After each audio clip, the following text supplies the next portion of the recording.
오늘 하나님의 말씀 예레미야서 5장 1절에서 5절까지 말씀, 구약성경 1058페이지에 있습니다. 구약성경 1058페이지에 있습니다. 다 찾으신 줄 알고 제가 받들어 봉독하겠습니다. 예레미야서 5장 1절에서 5절까지 말씀입니다. 너희는 예루살렘 거를 빨리 왕래하며 그 넓은 거리에서 쳐다보고 알라. 너희가 만일 공의를 행하며 진리를 구하는 자를 한 사람이라도 찾으면 내가 이 성을 사하리라. 그들이 여호와의 사심으로 맹세할지라도 사실상은 거짓 맹세니라. 여호와여, 주의 눈이 성실을 돌아보지 아니하시니까? 주께서 그들을 치셨을지라도 그들이 아픈 줄 알지 못하며 그들을 거의 멸하셨을지라도 그들이 징계를 받지 아니하고 그 얼굴을 박석보다 붉게 하여 돌아오기를 싫어하므로 내가 말하기를 이 무리는 비천하고 우준한 것뿐 아니라 여호와의 길 자기 하나님의 법을 알지 못하니 내가 귀인들에게 가서 그들에게 말하리라. 그들은 여호와의 길 자기 하나님의 법을 안다 하였더니 그들도 일제히 그 멍에를 꺾고 결박을 끊은지라. 아멘. 본 말씀을 중심으로 해서 진리를 구하는 자 한 사람을 찾으라는 제목으로 말씀을 나누고자 합니다. 우리는 구약 성경 창세기에 나오는 소돔과 고모라 사건을 압니다. 잘 알고 있습니다. 그때 요한께서는 소돔과 고모라 성에 의인 10명만 있으면 그 성을 심판하지 아니하시고 용서해 주시겠다고 말씀하신 바 있습니다. 여러분들이 잘 아시는 내용이지만 잠시 그 당시의 상황을 되돌아가 보고자 합니다. 여호와님께서 천사 2명을 대동하시고 소돔과 고모라 성을 심판하러 오셨습니다. 그때 아브라함이 여호와 하나님 앞에 나타나서 소돔과 고모라 성의 용서를 위해서 변호를 하게 됩니다. 아브라함의 논리는 아주 간단합니다. 거룩하신 하나님께서 공의의 심판하신다면, 공의로운 심판하신다면 의인을 악인과 함께 심판하시는 것이 과연 옳은 일입니까? 라고 따지는 것입니다. 다시 말해서 소돔과 고모라 성에 아브라함이 볼 때는 의인이 있었던 거예요. 의인이 있다고 생각하는 거예요. 그런데 여호와님께서는 그것을 한목이 전부 다 멸해버리실 것 같으면은 그곳에 악인이 많은 것은 알지만은 그 의인도 함께 멸해버리시면 그것이 과연 옳은 일입니까? 라고 따지는 거예요. 이에 대해서 여호와님께서는 의인을 악인과 함께 심판하는 것이 옳지 않다. 그러니까 그렇게 하지 않겠다라고 말씀하시는 거예요. 그러자 아브라함이 하나님께 이렇게 따집니다. 만약 소돔과 고모라 성에 의인 50명이 있으면 그 성을 멸망시키겠습니까? 라고 묻는다. 그러자 이에 대해서 여호와님께서는 그렇다면 그 성을 용서해 주시겠다고 답변하시는 거예요. 그 성뿐만 아니라 그 지경 일대까지 전부 다 용서해 주시겠다 말씀하시는 거예요. 그러니까 이 쌍용 아파트, 쌍용 하나빌리지 이것만 용서해 주시는 것이 아니라 이 웅촌과 울산 지역 전체를 전부 다 용서해 주시겠다고 약속하시는 거랑 마찬가지. 그렇게 해 주시겠다고 약속하시는 거예요. 그러자 아브라함의 마음이 아주 복잡해지게 됩니다. 아무리 생각해봐도 소돔과 고모라 성에 의인 50명 있을 것 같지를 않기 때문에 여러분들이 잘 아시는 바와 같이 소돔 성에는 아브라함의 조카 롯이 살고 있었잖아요. 그래서 롯을 통해서 롯과 이 왕래를 통해서 비교적 그 소돔과 고모라 성의 사정을 잘 알고 있었던 것으로 보입니다. 그래서 그 땅이 얼마나 악하고 얼마나 더럽고 타락했는지 아브라함은 잘 알고 있었던 거예요. 그러니까 그곳에 50명이나 되는 의인이 있을까? 이건 아닐 것 같단 말이에요. 그래서 아브라함이 하나님께 다시 간청을 드립니다. 만약에 그 성에 의인 45명이 있다면은 어찌하겠습니까? 라고 묻게 됩니다. 하나님께서는 즉시 거기에 대해서 답변해 주십니다. 용서해 주시겠다. 내가 용서하겠노라고 말씀하십니다.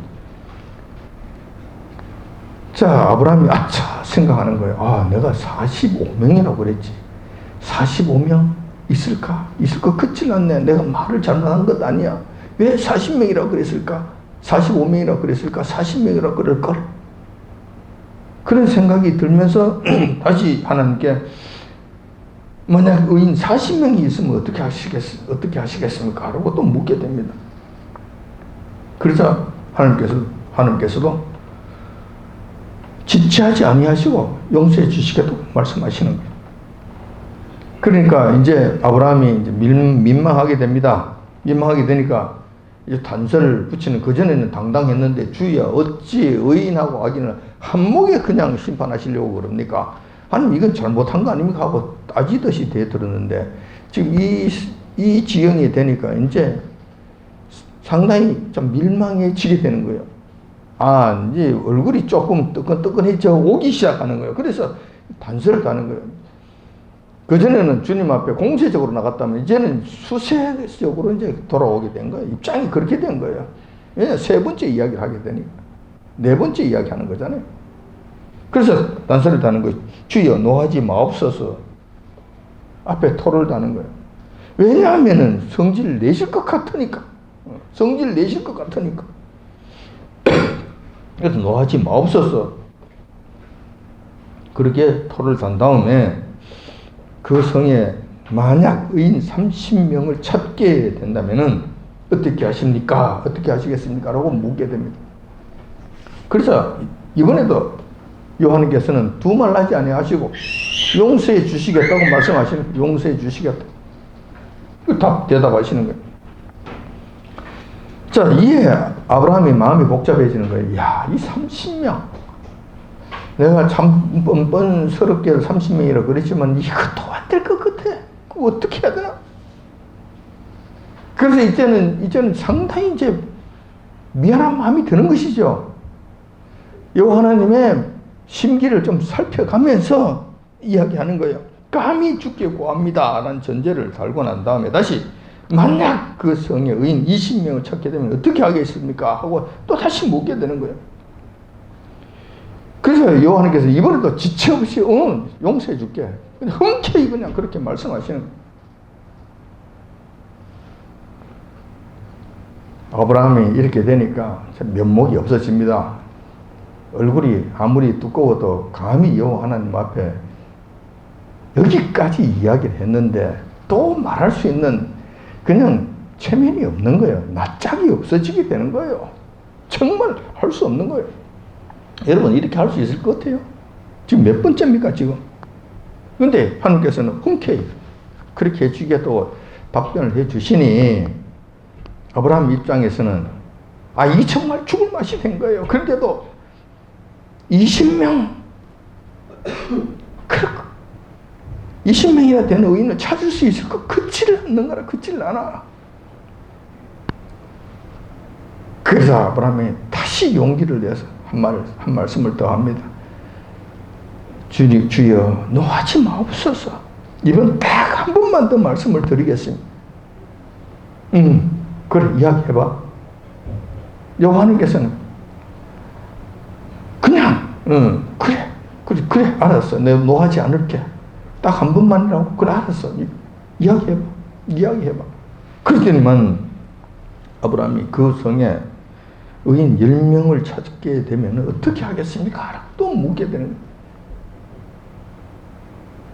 그러니까 이번에 또 여호와께서는 즉시 용서해 주지. 이 순간에 아마 아브라함 했을 거예요. 내가 왜 10명이라고 했을까? 5명이라고 이야기하면 안 됐을까? 5명이라고 이야기할 것. 어차피 나는 얼굴 두꺼운 사람이 되었고 여호와님 앞에 할 말이 없는 자가 됐으니 그냥 하는 김에 5명이라 그럴 걸 왜 10명이라고 그래서 이런 마음 후회가 아마 들었을 거예요. 왜냐면 하나님께서 흔쾌히 알았어. 내 용서해 줄게. 대번 이렇게 다 대답하시니까. 만약에 여호와님께서 그게 너는 참 얼굴도 낯짝도 두껍다. 어떻게 10명까지, 지금 50명에서부터 시작해서 10명까지 이렇게 너 애누를 해야 되는 거야? 너 말이, 이걸 너 말이 되는 거야? 하나님께서 만약에 이렇게 말씀하셨다 그럴 것 같으면은 아브라함이 가슴이 조마조마하면서 그래도 내가 협상을 잘했네. 10명까지 끌어내렸으니까 내가 큰 거 한 거 아니야. 이 정도 생각했을 것인데 요한님께서는 주저함이 없으시고 그냥 즉시 응 알았어. 그래? 그거? 내가 노하지 않지. 알았어. 용서해 줄게. 흔쾌하게 이렇게 말씀하시니까 아차 싶은 거예요. 5명이라 그럴까? 어차피 얼굴 두꺼웠잖아. 어차피 마지막인데 그냥 죽기 살기로 되든 안 되든 그냥 던져버릴 걸 내가 왜 10명이라고 했을꼬? 뭐 이런 마음이 안 들었겠습니까? 근데 마지막이라고 조건을 달았으니 더 이상 할 수가 없잖아요. 그런 다음에 잠시 어색한 침묵이 흐른 것으로 보입니다. 아브라함이 이제는 도저히 더 이상 하나님께 말씀을 드릴 수 없는 상태가 됩니다. 빈대던 납작이 있지. 이게 더 이상 할 수가 없는 거예요. 안 되는 거예요. 아마도 아무 말 못하고 머리만 숙이고 막 이러고 있었을 거. 그러면서 속으로 내가 5명이라고 할 걸. 그래서 잠시 침묵을 지키시던 하나님께서는 하늘나라로 돌아가 버리십니다. 아마도 잠시 머무신 것은 여호와 하나님께서 이런 의미였을 거예요. 아브라함, 즉시 야 10명이 뭐야 그게 도대체 나를 데리고 지금 뭐 농담하는 거냐, 응?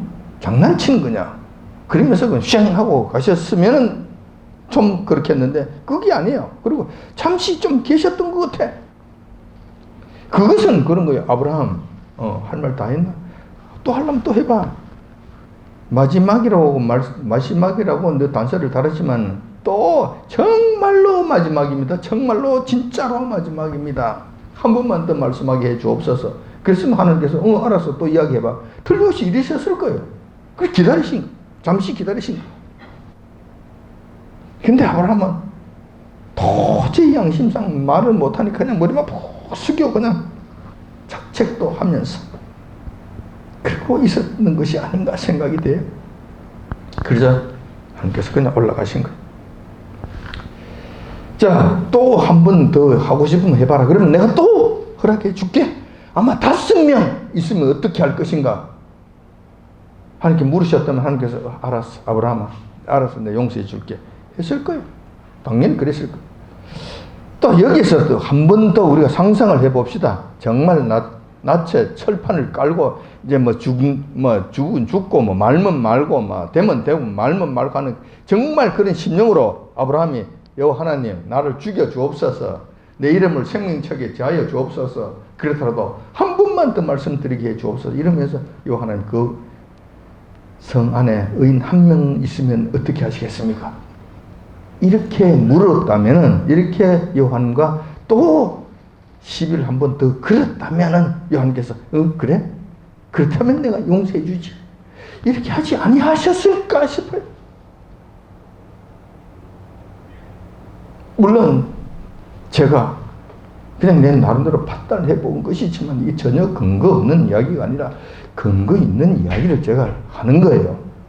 자, 이렇게 해서 소돔과 고모라 성 이야기는 이제 끝이 났잖아요. 의인 10명. 근데 찾는데 그동안에 의인 10명이 있었습니까? 없었죠. 의인 없었죠. 한 사람도 없었죠. 한 사람도 없었습니다. 단지 의인 비슷한 사람은 한 사람 있었어. 준의인에 속한 자가 한 사람 있었어. 그게 바로 아브라함의 조카였던 롯이었어요. 알다시피 준의인, 의인 비스무리했던 그분, 그 사람 여호와께서 구원해 주셨잖아요. 구원해 주셨잖아요. 뿐만 아니라 그 가족까지 구원해 주셨잖아요. 아시다시피. 자, 세월이 많이 흘렀습니다. 남유다 말기 시대가 됩니다. 아마도 아브라함과의 그 사건, 의인 10명 사건, 그 사건이 있은 지 약 한 500년이 지난 것 같아요. 그 시점으로 예상이 됩니다. 그때가 남유다 말기 아마 여호야김 왕 시대쯤으로 보입니다.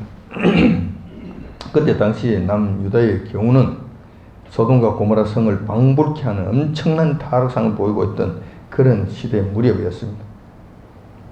네, 죄악이 관련해서 어느 일정한 수준 이상으로 그 죄악이 쌓이게 되면 반드시 여호와께서 심판하십니다. 노아 홍수 때 홍수로만 그 땅을 심판하셨다고요? 아니지요. 그때도 죄악이 관련하니까 하나님께서 심판하신 거예요. 그 이후에도 소돔과 고모라성 그 죄악이 쌓여서 어느 일정한 수준 이상 올라가니까 하나님께서 그냥 심판해 버리셨잖아요. 심판하세요. 똑같은 방식이 똑같은 원칙에 의해서 심판하시는 거예요. 자, 아브라함의 후손, 택하심 받은 이스라엘 백성들, 하나님의 백성, 거룩한 백성, 그들이라고 해서 특별한 것이 있는가? 아니죠. 그들도 같은 죄를 범하고 그 수준까지 올라가게 되면 똑같은 심판이 일어나게 되는 거예요. 똑같은 심판 나타난다니까요. 예외 없습니다. 여호와 하나님의 공의는 예외가 없습니다. 지금 그 상태가 소돔과 고모라 성의 그 죄악의 상태, 그때 그 정도까지 지금 올라오게 된 거예요. 그 당시에 예루살렘과 남유다 상황이 그래했다는 거예요. 그러자 여호와 하나님께서는 에레미야 선지자에게 나타나셔서 이렇게 말씀하신 거예요. 그 5장 1절에 있는 말씀이, 너희는 예루살렘 거리로 빨리 왕래하며 그 넓은 거리에서 찾아보고 알라. 너희가 만약 공의를 행하며 진리를 구하는 자를 한 사람이라도 찾으면 내가 이 성을 사하리라. 이 무슨 말씀입니까? 심판하신다는 거예요. 심판이 지금 임박했다는 것이죠. 요한께서 심판을 확정 짓고자 하는 그 상태에 이르게 됐다는 거예요. 그런데 지금 예레미야 선지자에게 딱 한 가지 조건을 거는 거예요. 심판하시기 전에, 선고하시기 전에, 확정 지으시기 전에, 망치 두드리시기 전에 딱 한 가지 조건을 내거시는 거예요. 뭐냐? 예루살렘 성 안에 의인 한 사람만 있으면 내가 용서해 주시겠다고 말씀하신 거예요. 한 사람, 딱 한 사람. 10명 아니에요. 10명 아니에요. 5명 아니에요. 한 사람 있으면 내가 용서해 주시겠다고 지금 말씀하시는 거예요. 이제 이 말씀을 아브라함이 하신 말씀과 비교해 보면 몇 가지 측면에서 특별한 사실을 발견할 수 있습니다. 우선 같은 점이 있어요. 아브라함 때와 예레미야 시대 때 같은 내용이 있어요. 같은 점은 뭐냐 하면은 소돔과 고모라 성이나 예루살렘 성이나 죄악이 가득 차서 가득 차게 되면 여호와 하나님의 심판이 임하게 된다는 거예요. 누구나 예외 없이 심판이 임하게 된다는 거예요. 그냥 끝난다는 이야기죠. 이러한 사실은 지금도 그대로 유효합니다. 예루살렘 성을 멸망시키셨다면 지금의 교회는 두말할 것도 없습니다. 한국 교회가 뭐 특별하다고요? 하나님의 은혜를 많이 받았다고요? 크신 축복 가운데 세계에 유례가 없는 성장을 했고, 그래서 복음 전파는 일에 힘쓰고 이렇게 해서 하나님 특별한 가운데 있다고요? 다 좋은 이야기입니다. 다 좋은 이야기. 하지만 이 교회라 하더라도 하나님 앞에 범죄해서 그 범죄 정도가 어느 정도 수준에 이르게 되면은 예외 없다는 거예요. 예루살렘 성이 멸망당했는데 이따구 교회가 큰 교회라고 몇십만 명이 모이는 교회라고 해서 하나님께서 특별히 봐주시나? 없죠. 그런 일 없죠. 절대 그런 일 없습니다. 공의의 하나님이시기 때문에 애누리 없습니다. 안 된다니까. 지금도 범죄한 교회는 결단코 여호와 하나님의 심판에서 벗어날 수 없고 예외가 될 수 없다는 사실을 먼저 잘 기억하셔야 됩니다. 또 소돔과 고모라 사건과 지금 예루살렘 성 사건, 다른 점도 있습니다. 우선 크게 눈에 띄는 점은 소돔과 고모라 성의 경우에는 의인 10명이 있으면 용서해 주시겠다고 약속하셨잖아요. 그래서 의인 10명이 심판의 기준점이 됩니다. 반면에 예루살렘 성의 경우는 의인 1명이 심판의 기준점이 된다는 거예요. 이런 점이 좀 달라요. 그때는 10명이 있어야 되고 이때는 1명만 있으면 용서해 주시겠다고 약속하셨으니까. 단 한 사람이니까 여호와님께서 최대한 양보하신 마지노선이에요. 여호와님께서 그것을 양보해서 이제 더 이상 양보할 수 없는 지경까지 간 거예요. 그것이 다 한 명이에요. 만약에 그 한 명도 없다면 당연히 그냥 끝이 나야지. 생명이라고는 하나도 없으니까 생명이 없는 것을 생명이 없는 것으로 만드시는 것 하나님께서 하실 만한 일이잖아요. 한 명이라고 하는 것은 여호와님께서 최대한 양보하시는 마지노선이라고, 신적인 양보선이라는 거예요. 자, 이걸 요구하셨다는 거예요. 그 다음에 또 다른 점 한 가지를 더 찾자면은 그런 거예요. 대화의 방식에 관한 것인데, 소돔과 고모라 사건 때에는 아브라함이 주도로 중재자가 되었어요. 아브라함이 주도한 거예요. 여호와 하나님 앞에 따지듯이 처음 시비를 걸고 나섰잖아요. 그리고 아브라함이 중간에 서서 중재자 역할을 한 거예요. 여호와 하나님 이렇게 하면 어떻겠습니까? 이렇게 하면 어떻겠습니까? 하고 이렇게 쭉 해서 나간 거예요. 반면에 예루살렘의 경우에는 여호와 하나님께서 직접 나타나셔서 일방적으로 말씀하신 거예요. 예레미야 선지자가 중간에 있긴 있는데 예레미야 선지자는 하나님의 말씀을 받고 일방적으로 전달하는 입장이었지 중재자 역할이 아니에요. 중재자 역할을 하지를 못했어요. 여호와님께서 주도적으로 다 해버리신 거예요. 이때 소돔과 고모라 성 같은 경우에는 아브라함이 여호와 하나님 앞에 할 수 있는 일이 있었어요. 협상할 수 있는 일이 있었어요. 왜냐하면 중재자 역할이었으니까. 반면에 예레미야 같은 경우는 좀 할 수 있는 일이 아무것도 없었어요. 중재자가 아니기 때문에. 그리고 여호와 하나님께서 아예 처음부터 마지노선을 말씀드렸기 때문에 더 이상 어떻게 할 수 있는 방법이 없어요. 협상할 수 있는 카드가 아무것도 없다는 이야기죠. 그렇게 된 거예요. 그런 측면에서 봤을 때 그 당시 예루살렘은 창세기의 소돔과 고모라 성 때보다 훨씬 더 긴박하고 심각한 상태였던 것으로 보여진다는 거예요. 여기서 예루살렘이 살아날 수 있는 방법은 단 한 가지입니다. 우리가 지금까지 말씀드렸던 그 내용이죠. 그것은 바로 의인 한 명을 찾는 일입니다. 의인 한 명만 있으면, 의인 한 명만 찾으면 예루살렘 성을 용서해 주시겠다고 약속하셨기 때문에 그렇습니다. 그래서 그 의인 한 명 찾는 것이 이제 관건이 된 거예요. 여기서 여호와님께서 찾으시고 인정하시는 의인 한 명 최종적인 관건이 될 것인데, 그것이 과연 쉬운 일이겠는가? 그저 쉬운 일을 걷기도 해요. 왜냐하면 사실 그때 당시에 예루살렘 성 안에는 수많은 사람들이 살고 있었어요. 한두 사람이 아니잖아요. 소돔과 고모라 성보다도 훨씬 많은 사람들이 살고 있었단 말이에요. 그 중에 한 사람 찾는 것인데 뭐 있지 않겠나 생각할 수 있는 거죠. 그 중에서도 특히 거룩한 옷을 입고 행세하는 제사장 무리들도 많았습니다. 늘 걸어갈 때마다 덩그렁 거룩한 소리를 내면서 걸어다니는 이 제사장 무리들이 한두 명이었겠어요? 상당히 많았지. 그때 당시 예루살렘은 상당히 많은 제사장 무리들이 있었고, 또 입만 열면 아멘 할렐루야 외치고, 앉으면 아멘, 일어서면 할렐루야, 또 하는 말씀을 줄줄 외우고 다니는 선지자들도 한두 명이 아니었어요. 한두 명이 아니었단 말이에요. 그러므로 인간적으로 눈으로 본다면 그때 당시에 예루살렘 성 안에서 의인 한 명을 찾는다는 것은 사실 식은 죽먹기보다 쉽게 보였다는 거예요. 쉽게 보였다는, 그 중에서 한 명은 없겠는가? 한 명 정도는 없겠는가? 쉽게 생각할 수 있는 것이죠.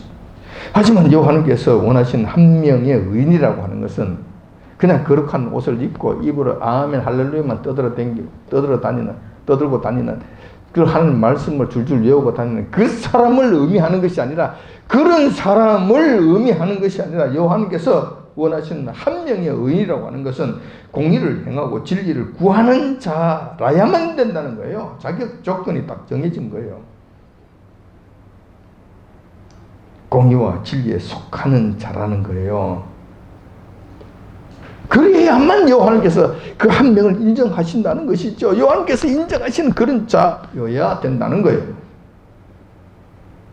여호와께서 요구하시는 의인의 조건, 그것은 곧 공의와 진리라는 것입니다. 이 두 가지가 충족되지 아니하면 여기 해당되지 않는다는 것이죠. 이런 사람 한 사람을 지금 찾는다는 거예요. 찾으신다는 거예요. 그러면 우리가 여기서 공의와 진리는 무엇인가 한번 잘 살펴봐야 되지 않겠어요? 근데 공의, 여기 성경에서 나오는 공의, 이건 중요한 말씀이 되는 핵심적인 용어이니까 어쩔 수 없이 원어로 한번 찾아봤습니다. 미스파트라는 용어에 미스파트라는 히브리어 미스파트라고 하는 것은 법에 따른 정당성, 율례에 따라서 바르게 한다라는 의미를 갖고 있어요.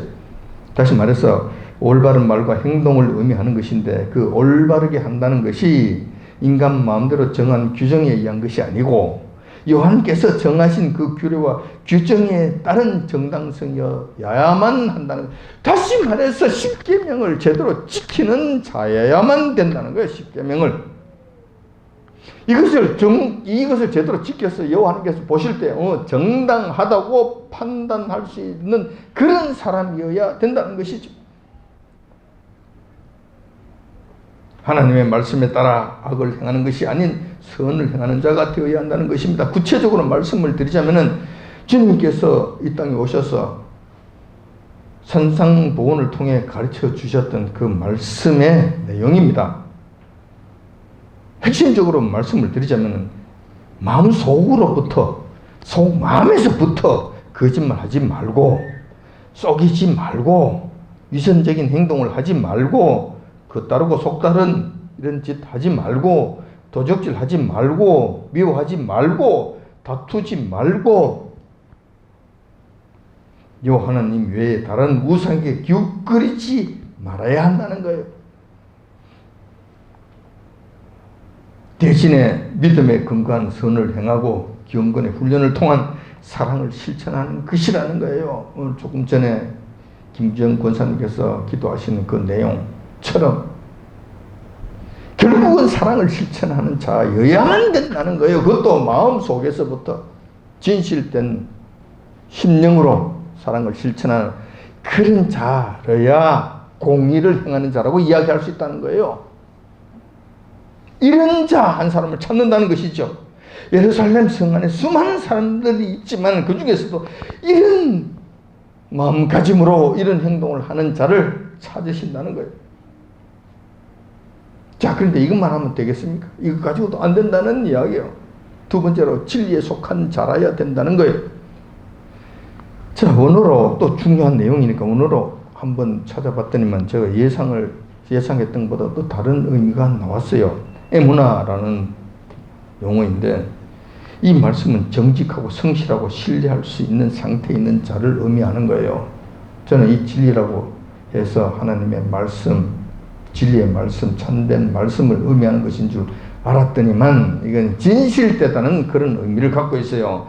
다시 말해서 믿을 만한 자를 말하는 것이고, 평소의 행위로 볼 때 신뢰할 수 있는 자를 말하는 것입니다.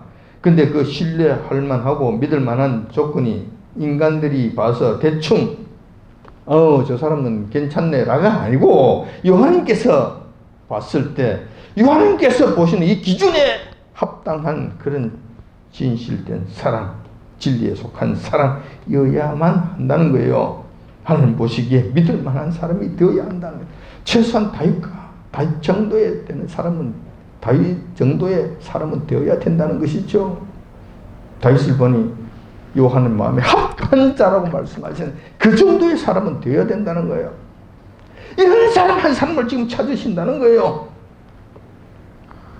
예루살렘 성내 수많은 제사장들과 자칭 선지자들 속에서 이 두 가지를 겸비한 한 명을 찾고 계셨다는 사실입니다. 다시 말해서 요한께서 예레미야에게 빨리 가서 한번 찾아봐라. 대낮에 가서 수많은 사람들이 왕래하는 그 가운데서 찾아봐라. 한 사람이라도 있으면 내가 용서해 주시겠다.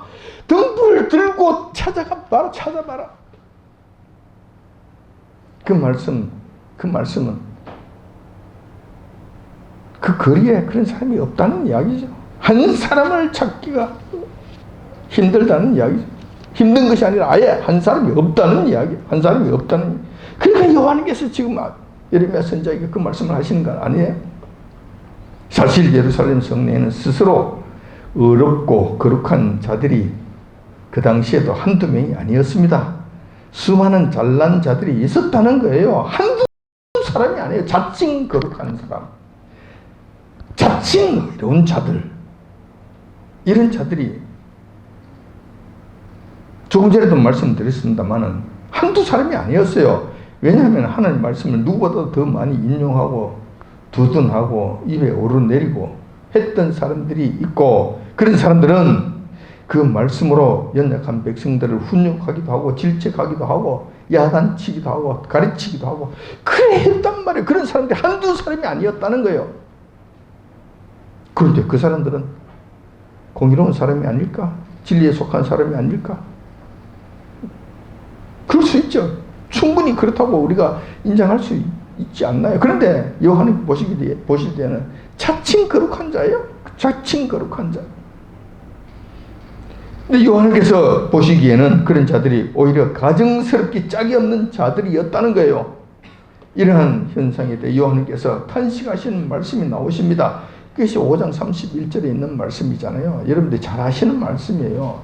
그때 상황이 이렇단 말이에요. 제사장들도 있었고 선지자들도 있었는데 전부 다 엉망진창이었다는 것이죠. 자칭 거룩한 척 했지만은 요한은 보시기에는 가증스럽게 짝이 없는 자들이었다는 거예요.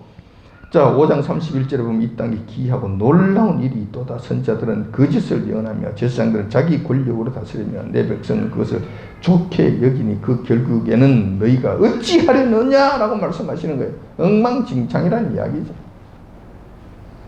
하나님께서 보실 때는 하나도 제대로 된 인간이 없고 하는 마음에 합한 자는 다윗처럼 합한 자는 한 사람도 없었다는 거예요.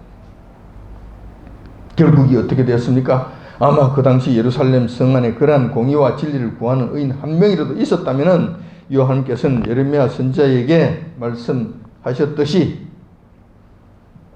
그 성을 용서해 주셨을 것입니다. 그리고 예레미야에게 찾아보라고도 말씀하지 아니하셨을 것입니다. 그러나 사실 그런 자는 단 한 사람도 없었습니다. 그 결과 예루살렘은 여호와 하나님께로부터 용서함을 받지 못하고 소돔과 고모라처럼 완전한 패망을 당하고 처참한 멸망을 당하게 되었던 것입니다. 역사적 사건이잖아요.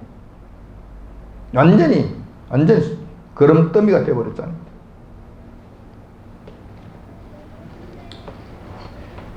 중요한 것은 지금 우리가 살고 있는 조국 대한민국의 사정입니다. 예레미야 선지자 당시 남유다와 다를 바가 있겠는가? 그때보다 지금 우리나라가 더 괜찮다고 생각할 수 있는가? 더 깨끗하다고 이야기할 수 있는가? 여호와 하나님 앞에서의 악과 범죄함이 극에 달한 모습은 이 나라, 이 땅 심각한 상태에 이르렀다는 것은 여러분들이 다 아는 바예요. 날마다 이러한 것을 보면서 삽니다. 죄 위에 죄를 있는 이런 일들로 날마다 홍수를 이루고 있는 거예요. 산을 쌓고 있어요. 산을 쌓고 있어. 입만 열면 거짓말을 하고, 입만 열면 속이고, 입만 열면 가증한 짓을 하고, 더러운 일들을 정부 차원에서 지금 하고 있는 거예요. 교회도 마찬가지죠. 교회도 여기서 더 한 발짝 더 나가서 더 거룩한 모습을 보이는 것이 없는 상태예요. 그런 것이 전혀 없는 거예요. 자, 이렇다면 여호와 하나님의 진노의 심판이 문 앞에 이르게 되었다는 것을 우리가 직감적으로 판단하는 거예요. 아마 지하기 이렇게 관념이 쌓였잖아요. 이 정도 쌓였잖아요. 따라서 지금도 여호와 하나님께서는 대한민국에 대해서 의인 한 명이 있는가 찾아보라고 말씀하시는 거예요. 심판의 때가 임했으니, 이르게 되었으니 여호와 하나님께서는 이 나라를 용서해 주시고 싶은 거예요. 심판하지 하고 싶지 아니하신 거예요. 예루살렘을 심판하고 싶지 아니하셨던 것과 마찬가지로 이 대한민국도 사랑하는 이 대한민국 교회를 심판하지 않으시고 싶으신 거예요. 그래서 지금도 한 명을 찾아보라고 말씀하시는 거예요. 똑같은 원리가 적용한다는 거예요. 단 한 명이라도 이 땅 대한민국에 의인이 있다면 이 나라를 용서해 주시겠다고 하시는 것입니다. 비록 우리나라의 상태가 소돔과 고모라보다도 더 심각한 상태에 있다고 하지만 의인 10명을 찾으라고 말씀하시는 것이 아니라 한 명을 찾으라고 말씀하시는 거예요. 한 명을 찾으라고. 그렇다면 우리 믿는 성도들은 이렇게 쉽게 생각할 것입니다. 이날에 의인 한 명이라 의인 한 명을 찾는다? 그거는 뭐 어렵지 않을 것 같은데, 뭐 쉬울 것 같은데. 성도들은 일방적으로 이렇게 생각한단 말이에요. 이렇게 쉽게 생각한다니까. 왜냐하면은 이 나라 대한민국 내에는 수많은 교회가 있고 목사들이 있습니다. 그것도 보통 평범한 목사들이 아닌 신령한 목사, 유명한 목사, 기도 많이 하는 목사, 하늘 문을 그냥 열고 하늘나라에 왔다 갔다 했다는 목사, 명망 높은 목사, 대단한 목사들이 수백 명은 될 것이기 때문에 그런 거예요. 일반 성도들은 빼고, 뭐 장로 권사들 것이도 다 빼고 한 명만 찾으면 될 거니까 한 명. 목사들 중에서는 있지 않겠느냐 이거죠. 왜냐하면 워낙이 거룩한 사람, 워낙이 대단한 목사들이 많으니까. 평소에는 구름 땅에 발도 딛지 않는 사람 같아? 구름 위에 떠다니는 사람 같아? 하늘나라에 우리 주님과 그냥 막 상대하면서 막 이야기 막 하는 사람 같아? 이런 사람들이 한두 명이 아니란 말이에요. 수백 명은 될 거잖아요. 그러네. 그 중에서 한 명을 찾는다. 뭐 한 쉽겠어? 뭐 우리 아니라도 뭐 그런 목사, 잘났다고 하는 목사, 대단하다고 하는 목사들이 많이 있으니까 그 중에 뭐 한두 명이야 있겠지 뭐. 성도들은 대체적으로 이렇게 생각한단 말이에요. 그런데 과연 그럴까라는 거예요. 과연 그럴까? 요한을 보시기에 공의와 진리를 구하는 참된 의인이 있을까? 참된 목사가 있을까? 그런 사람이 있을까? 그런 측면에서는 상당히 회의적입니다. 예루살렘 성 내에서도 없었는데 지금 대한민국 이 썩어 문드러져가는 이 나라에 교회 안에 이런 사람이 있는가? 회의적이라는 거예요. 회의적이라는 거예요. 우선 수많은 목사들이 지금 현실을 제대로 보지 못합니다. 깨어있지 못하다는 말입니다. 뿐만 아니라 공의와 진리를 행하는 데 가장 기본이 되는 하나님의 말씀을 알지 못할 뿐만 아니라 알려고 하는 것조차 시도하지 않는다는 거예요. 하나님의 말씀을 몰라요. 하나님의 말씀을 하려고 하지를 않아요. 그러니 무슨 공의를 행하며 무슨 진리에 속한 자가 되겠냔 말이에요. 안 된단 말이죠. 안 된단 말이에요. 여러분들은 뭐 그럴까 싶을지 모르지만 저는 주기적으로 기독교 백화점에 가서 책들을 보잖아요. 주기적으로. 한 5년 전하고 지금하고도 판이하게 달라요. 요즘 신학 책이 나오질 않습니다. 출판을 안 해요. 만들지를 않는다니까. 아예 가도 없어요. 신앙 서적 뭐 이런 거 몇 가지만 그냥 뭐 날라다니는 몇 가지 책 몇 가지 있지. 그다음에 정말 두껍고 정말 중요한 그런 신학적인 책 이런 것들은 아예 나오질 않아요. 그게 그 책방 그 장로님하고 이야기를 해보면 장로님 요즘 책이 참 별로 안 나오네요. 그러니까 목사님 요즘 신학책 보는 목사님이 있습니까? 책 만들어도 사질 않습니다. 팔리질 않아요. 책 한 권 만드는데 수천만 원씩 드는데 뭔가 아니라 뭐 아직 인쇄비도 못 건지니까 어떻게 출판을 하겠습니까? 요즘 책 사는 목사들 없습니다. 5년 전하고도 판이하게 달라요. 5년 전하고도 지금 그런 상황. 뿐만 아니라 가장 가까운 예를 한 가지 들자면 이런 거예요. 지금 우한폐렴 전국에 대해서 교회들이 본질을 깨닫지 못하고 있는 것 같아요. 전혀 이걸 깨닫지 못하고 있는 것 같아요. 그래서 뭐라고 이야기하냐를 그랬더니 우리 노회 아니고 우리 교회 아니고 우리 노회 아니고 우리 총회장이라고 하는 분들과 그 임원들 간에 하는 대화 내용이에요. 회의 내용이라니까. 회의 내용. 이걸 제가 말씀을 드리는 거예요.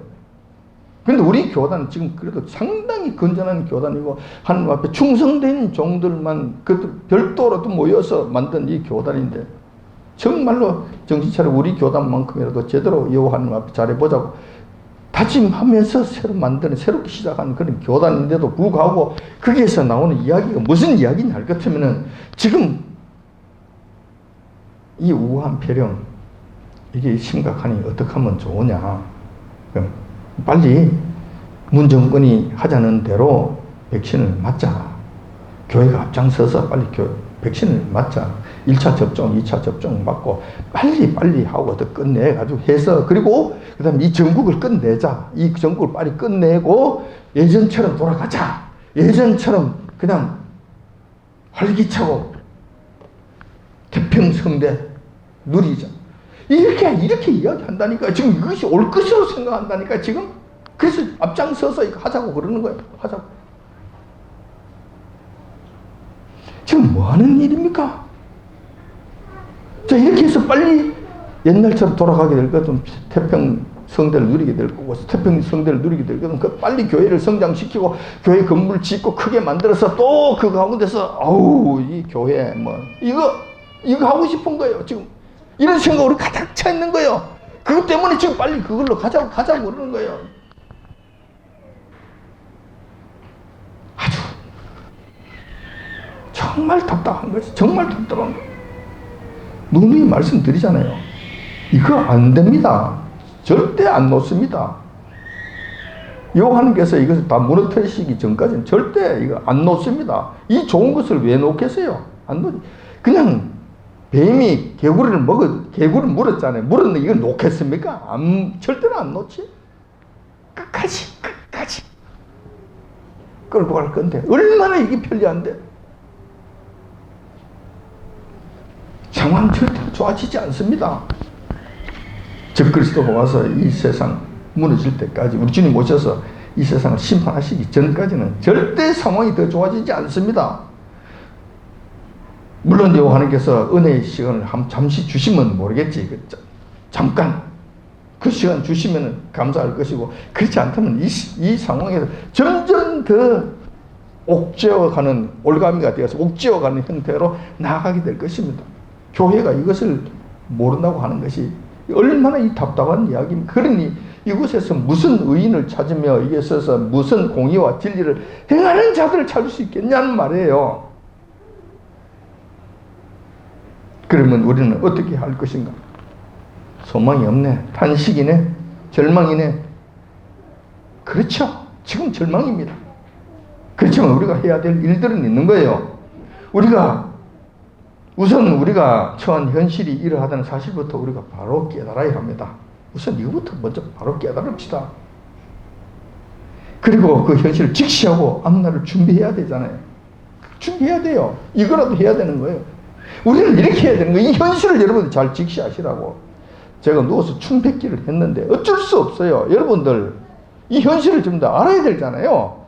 그래야 현실을 직시해야 앞날을 준비할 거 아니에요.